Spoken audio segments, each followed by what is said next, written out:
Odilon, tout est parti pour dire qu'il y a possibilité qu'on penche vers cette possible réqualification dont on a débattu ici. C'est parti pour que les gars soient condamnés sur la base donc du commandement, tout simplement. Hein. En tout cas, c'est ce qui est demandé, c'est ce qui est plaidé par toutes les parties civiles qui sont pour le moment passées. Oui, mais avant, c'est vrai qu'avant que cette phase de réquisition et plaidoirie, la question avait été soulevée à un moment donné du procès. Ouais. Mais sauf que le président du tribunal, le juge encore avait décidé avec toute son équipe que la réponse soit donnée bien à la fin. Et c'est là où nous sommes arrivés. Ouais. Mais avant, il y a une question technique qu'il faut poser.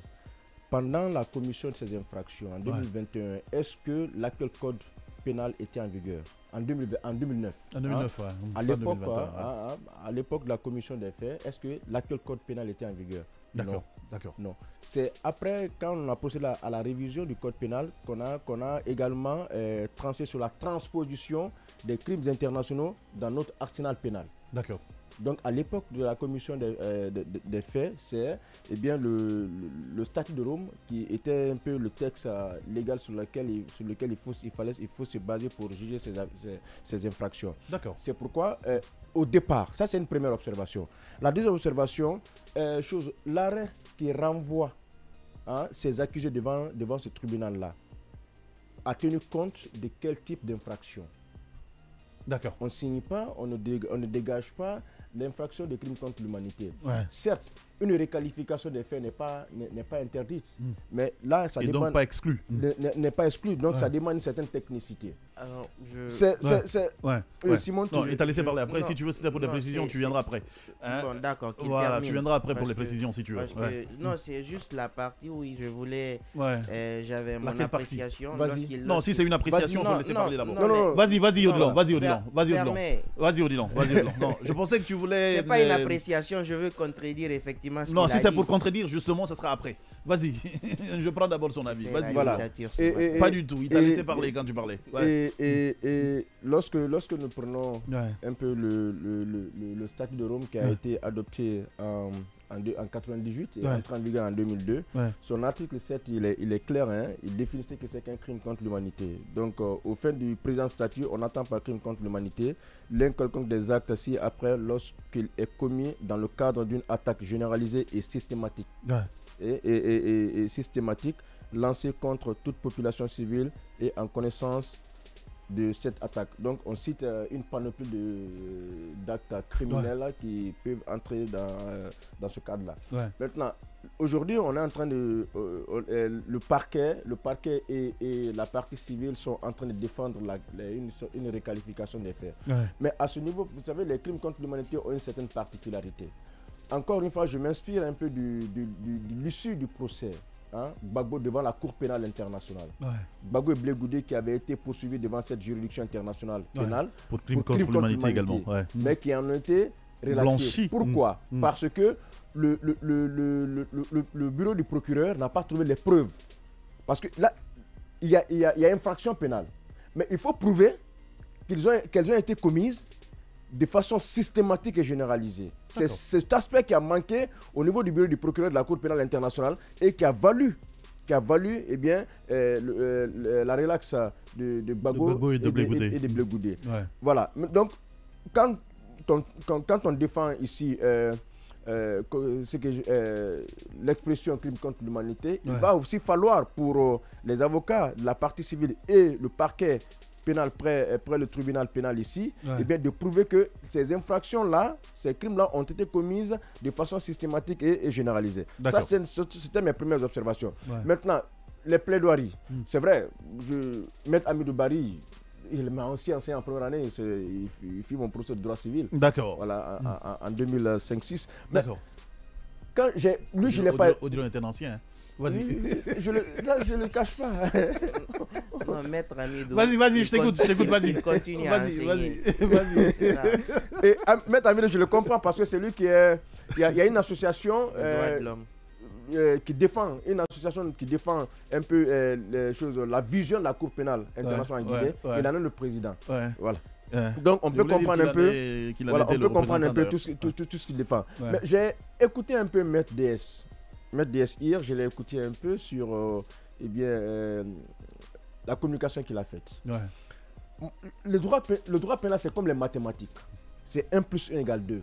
D'accord. Il faut le dire avec preuve. Quand tu dois défendre, il faut défendre avec preuve. D'accord. Des choses que j'ai écoutées sur certains des accusés qui sont sans preuve en quelque sorte. Ce n'est pas parce que quelqu'un a dit un jour, si vous voulez, je vais me présenter, mais si vous voulez, je ne me présente pas, que c'est qui vaut une preuve de crime, de commission de crime. Non. La question aujourd'hui, c'est quoi? Qu'on nous prouve que Toumba était effectivement au stade. Qu'on nous prouve que Thiebro a été au stade et il a commis un crime. Qu'on nous prouve que Dadis a été au stade et il a commis un crime. Il faut prouver à travers l'élément matériel. Parce qu'en matière pénale, il y a 3 éléments. Et ces éléments, ces éléments sont cumulatifs. L'élément d'abord légal. Il faut qu'il y ait une base légale. L'élément matériel. L'élément moral. Ces 3 éléments doivent exister, doivent être présents. Ils ne doivent pas être dissociés. D'accord. Nous sommes tous passés par des facs de droit. Donc aujourd'hui, j'ai envie vraiment. Il y a eu des crimes qui ont été commis. Mais qui en est l'auteur? Qui les a commis? C'est la question qu'on se pose aujourd'hui. Ces accusés sont là. Ils ne sont pas encore connus. Ce sont les accusés. Ils peuvent être blanchis comme être condamnés demain. À l'issue du verdict qu'il va rendre le tribunal. Mais que le parquet, que la partie civile nous prouve que effectivement X ou Y s'est rendu au stade et il en a joué un rôle. Et il en a joué un rôle. Ce n'est pas une communication, ce n'est pas une simple communication, ne suffit pas. Qu'on nous brandisse des preuves, c'est ce qui est important, c'est ce que nous attendons aujourd'hui. Bien, allez, merci beaucoup à toi, Odilon. Oui, en 30 secondes, s'il te plaît, parce que c'était vraiment pas le sujet du jour. Vas-y. Non, c'est très intéressant.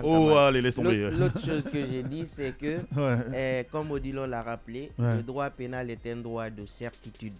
Donc, si vous n'avez pas de preuves, il est très difficile d'exiger au tribunal de condamner X ou Y. Mais je veux revenir sur la réqualification dont Odilon faisait cas, où il a dit qu'il faut forcément qu'on internalise où est-ce que le code pénal à l'époque le prévoyait. Je dis simplement que le code pénal de l'époque ne prévoyait pas les crimes contre l'humanité. Mais la Guinée a ratifié le statut de Rome bien avant, c'est-à-dire en 2007. Donc, ce qui voudrait dire, vous savez, dans la hiérarchie des normes, à partir du moment où les traités ont valeur supérieure aux lois, donc à partir du moment où vous ratifiez un traité ou une convention internationale, vous n'avez pas besoin de mettre ça dans une nouvelle loi pour qu'elle s'applique. La ratification voudrait dire que vous êtes pour, donc ça s'applique.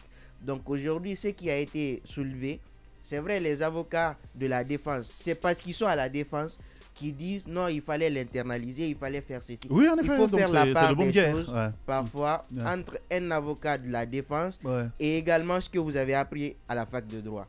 Parce que l'avocat, lui, il défend son client et il va user de tout ce qui est comme moyen pour le défendre parce qu'il a quand même l'obligation de moyen, pas l'obligation de résultat. Donc, de l'autre côté, ce qu'on sait et ce qu'on nous a toujours enseigné, c'est que si vous ratifiez une convention internationale, elle a valeur supérieure à la loi, donc elle s'applique. Ce qui veut dire que le statut de Rome, visé non seulement par le parquet, mais aussi par les parties civiles, en principe, devrait s'appliquer. On attend de voir ce que le tribunal va dire sur la réqualification. Mais encore une fois, ça reste la hiérarchie des normes. Donc attendons voir. Je reste d'ailleurs avec... Non, attention. Vas-y, en 10 secondes. Juste 10 secondes. Oui, les conventions internationales, toutes les fois qu'elles sont ratifiées, elles ont valeur supérieure à celle des lois sous réserve de réciprocité. C'est cette phrase que tu n'as pas terminée. Première observation. Deuxièmement, il faut quand même rappeler certaines choses. Je ne dis pas que la Guinée n'a pas ratifié le statut de Rome. Mais quand on envoyait cette situation devant le tribunal, sur la base de quelle loi? En fait, c'est aussi simple que cela. Est-ce que l'arrêt de renvoi devant le tribunal s'est inspiré du statut de Rome ou du code pénal guinéen, du simple code pénal guinéen? Moi, c'est la question technique que je pose ce matin. Je ne dis pas qu'on ne devait pas faire application du statut, c'est pas ce que je suis en train de dire. Mais au départ, c'est sur la base de quelle disposition, de quelle loi, nous sommes arrivés devant ce tribunal. C'est là. Sinon, dans l'arrêt de renvoi, jamais on ne parle de crime contre l'humanité. Justement, voilà. J'en viens. Alors, tout à l'heure, je reviens sur l'expression réciprocité. Ça, c'est si par exemple ces deux États, on parle de conventions internationales entre deux États, la Guinée et le Sénégal, si je le fais, la Guinée et le Sénégal aussi le fait, on parle de réciprocité. Mais le statut de Rome, c'est les États qui sont partis. C'est-à-dire le statut de Rome, c'est pas à dire non, un pays respecte, l'autre ne respecte pas, ou je respecte, tu respectes. La réciprocité ne vaut pas à ce niveau parce que c'est le statut de Rome. Si c'était une convention, le principe de la réciprocité vaut autant pour les conventions bilatérales que pour les conventions multilatérales. Les conventions multilatérales, voilà. La précision que tu apportes par rapport entre les États, je ne suis pas contre cela. Voilà. Mais c'est une expression que tu as utilisée mais qui n'était pas complétée. J'ai complété pour toi. J'ai dit encore. Non, donc permets, Kamal, c'est très intéressant. Ce que j'ai dit, c'est que le statut de Rome, les États qui sont partis ont l'obligation de respecter. C'est pas parce que l'autre État n'a pas respecté que toi aussi tu vas pas respecter. Si l'autre État ne respecte pas, il y a des mécanismes de sanctions qui sont prévus. De l'autre côté aussi, toi tu as non, la réciprocité à ce niveau, il faut faire la part des choses. Et la dernière chose que je voulais dire, on dit que la réqualification peut intervenir à tout moment du procès. Et c'est ce qui a été demandé. Le tribunal n'a pas encore donné le verdict final. Donc la réqualification est bien possible et toutes les parties peuvent demander qu'il y ait réqualification. Maintenant, que ce soit l'ordonnance de renvoi qui a déjà dit événement du meurtre, assassinat, quoi. À partir du moment où il est dit qu'on peut réqualifier, on est encore dans la même procédure. Rien ne nous empêche de réqualifier. Cet argument-là, il n'est pas valable. Bien, allez, merci beaucoup à vous deux.